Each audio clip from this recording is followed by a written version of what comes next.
আসসালামু আলাইকুম স্টুডেন্টস, আজি আমি পড়িম ক্লাস 12 ম্যাথ চ্যাপ্টার নাম্বার 1 বাস্তব সংখ্যা রিয়েল নাম্বার। তো স্টুডেন্টস এই ভিডিওর আগতে আমি কি কোশ্চেন নাম্বার 3 আর 4 অঙ্ক দুটো সমাধান করে দিছো। আজি আমি তোমালোকক কোনো হলনি 1.2 5 নম্বর আর 6 নম্বর কোশ্চেন দুটো সমাধান করে দিম সবা। কোশ্চেন নাম্বার 5 কি কই সবা, পরীক্ষা করা কোনোবা স্বাভাবিক সংখ্যা n ৰ ক্ষেত্ৰত 60 দি পাৱাৰ n সংখ্যাটো 0 অংকৰে শেষ হ'ব পাৰে নে নাই এটা আমাকে পৰীক্ষা কৰিব কৈছে। 60 দি পাৱাৰ n সংখ্যাটো কি 0 ৰে শেষ হ'ব পাৰে নে নাই এটা আমাকে উলিয়াব কৈছে। তো সবাই স্টুডেন্ট আমি কি কোন বড় সংখ্যা আমি 0 ৰে শেষ হয় এটা আমাকে উলিয়াব লাগে। যেনেকৈ ধৰি লোৱা 10, তাৰপিছত কিমান আছে 20 এনেকৈ গৈ আছে, তাৰমানে 0 অংকৰে শেষ হ'ব। তো সবাই স্টুডেন্ট এই 10ক আমি মৌলিক উৎপাদকত ভাঙি দিম, কিমান হ'ব 2 আৰু 5, আৰু 20 কে আমি লিখিম মৌলিক উৎপাদক লিখিম যে কিমান আছে 2 into 2 into 5। যি সংখ্যাটো কি 0 অংকৰে শেষ হ'ব সেই সংখ্যাৰ উৎপাদক কি 2 আৰু 5, এই সংখ্যাটোটা কমন থাকিবই। তেনেহলে এই সংখ্যাটো কি আমাৰ 0 ৰে শেষ হৈছে নে নাই আমি কেনেকৈ গম পাম? যেতিয়া আমি ইয়াৰ উৎপাদক আমি কিমান পাম 2 আৰু 5 পাম, তেতিয়া আমি কি ক'ব পাৰো যে 60 দি পাৱাৰ n সংখ্যাটো কি 0 অংকৰে শেষ হৈছে। তো সবাই স্টুডেন্টস আমি ইয়াৰ বাহিৰত আমি কিমান 12 লৈ লোৱা, কিমান জানো আমি 2 into 3 into কিমান আছে 2। তো সবাই স্টুডেন্টস আমি এই তিনিটা সংখ্যা পূৰণ কৰিলে কিমান পাম 12, তো ইয়াত 2 আছে কিন্তু 5 নাই, তাহলে এই সংখ্যাটো আমি কি 0 ৰে শেষ হোৱা নাই, বা আমি ক'ব পাৰো কি যে 12 সংখ্যাটো 0 ৰে শেষ নহয়। কিয়? কাৰণ ইয়াৰ উৎপাদক কি 2 আছে 5 নাই, তেনেহলে আমি ক'ব পাৰো যে ই 0 অংকৰে কি শেষ হোৱা নাই। তেনেহলে আমি চাম এতিয়া যে 60 দি পাৱাৰ n সংখ্যাটো কি 0 অংকৰে শেষ হয় নে নাই চাবা। সলিউশন 60 দি পাৱাৰ n এটা আমি কেনেকৈ লিখিব পাৰো, 6ক ভাঙি দিয়া কিমান হ'ব চাবা 3 2 গুণ কিমান জানো 6, তেনেহলে আমি ইয়াৰ উৎপাদক কিমান পাইছো 2 into 3 পাৱাৰ কিমান আছে ইয়াত। তো চাবা স্টুডেন্টস এই 6 ৰ উৎপাদক কিমান আছে 2 আছে 5 নাই, তেনেহলে আমি ক'ব পাৰো যে 60 দি পাৱাৰ n সংখ্যাটো কি 0 অংকৰে কি শেষ নহয়।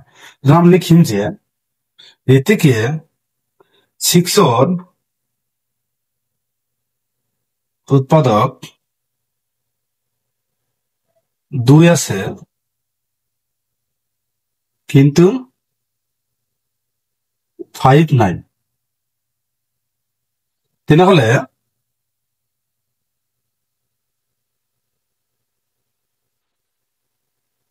আমি কি লিখিব পাৰো যে 60 দি পাৱাৰ n সংখ্যাটো কি 0 অংকৰে শেষ নহয়,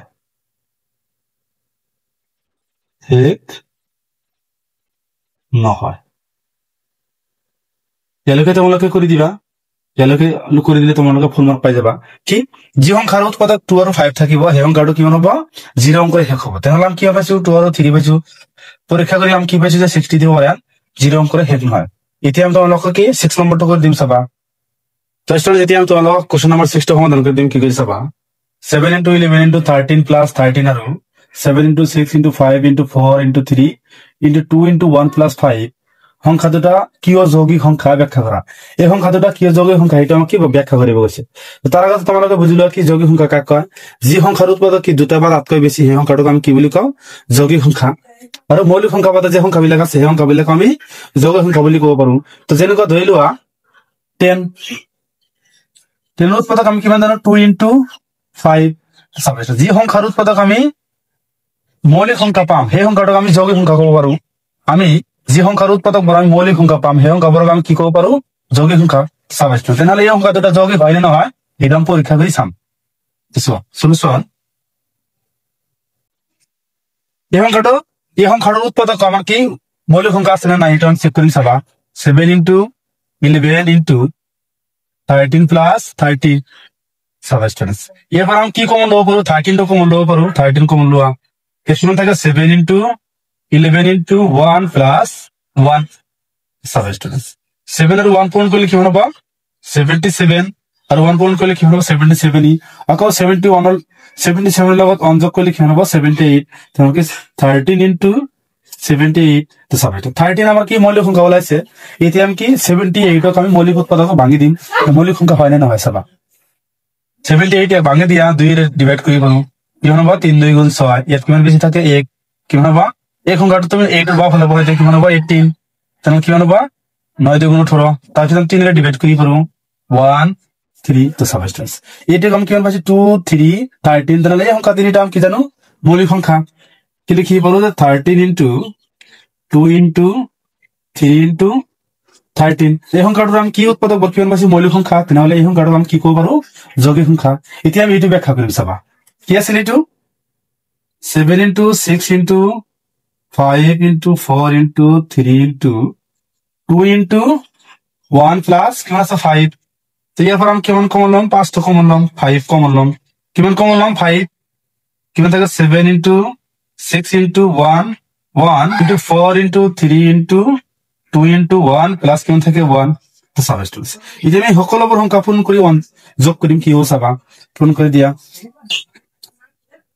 5 ইনটু কিমান হ'ব 6 7 গুণ 42 42 এর লগত 1 পূরণ করলে কিমান হ'ব 42 3 4 গুণ 12 12 লগত 2 পূরণ করলে কিমান হ'ব 24 24 লগত 1 পূরণ করলে কিমান হ'ব 24 42 আৰু 24 পূৰণ কৰি 1 যোগ কৰিম চাবা ইয়াত পূৰণ কৰি দিয়া 42 ইনটু 24 কিমান হ'ব 8 16 cancel 4 8 8 0 8 আৰু 1 যোগ কৰিলে 9 হাতত কিমান আছে 1 তেনেহলে কিমান হ'ব 10 দেখো 108 এর লগত 1008 এর লগত কি 1 যোগ করলে কিমান হ'ব 1009 কিমান হ'ব 1009 তো সাবস্টেন্স এটা 109 না তাহলে আমি কি পাইছি যে 5 ইনটু 1009 যি সংখ্যাৰ উৎপাদক আমাৰ কি মৌলিক কব লাগিব এই সংখ্যাটোক আমি কি কব পাৰো যৌগিক সংখ্যা তো সাবস্টেন্স তাহলে আমি কি লিখিম যে থেকে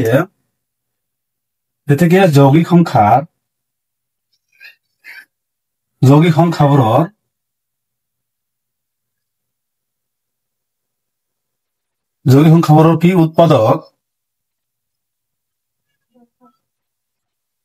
উৎপাদক বোৰ যদি মৌলিক সংখ্যা হয় তেন্তে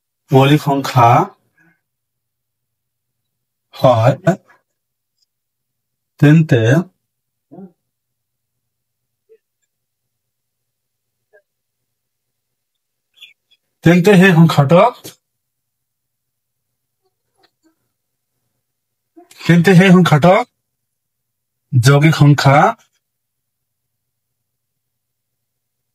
সংখ্যাটোক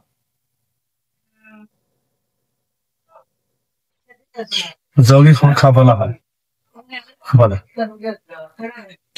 যৌগিক সংখ্যাবোৰৰ উৎপাদক যদি মৌলিক সংখ্যা হয় তেন্তে সেই সংখ্যাটোক যৌগিক সংখ্যা বলা হয় বা বলে ইয়ালৈকে লিখি দিলা ষ্টুডেন্টস ইয়ালৈকে ব্যাখ্যা কৰিবলগীয়া আছিল তোমালোকে ইয়ালৈকে লিখি দিবা এইটো মোৰ উত্তৰ হ'ব ইয়ালৈকে লিখিলে তোমালোকে ফুল মাৰ্ক পাই যাবা ইয়ালৈকে কৰিবলগীয়া আছিল ষ্টুডেন্টস ভিডিওটো ভাল লাগিলে চেনেলটো সাবস্ক্ৰাইব কৰি দিবা থ্যাংক ইউ ষ্টুডেন্টস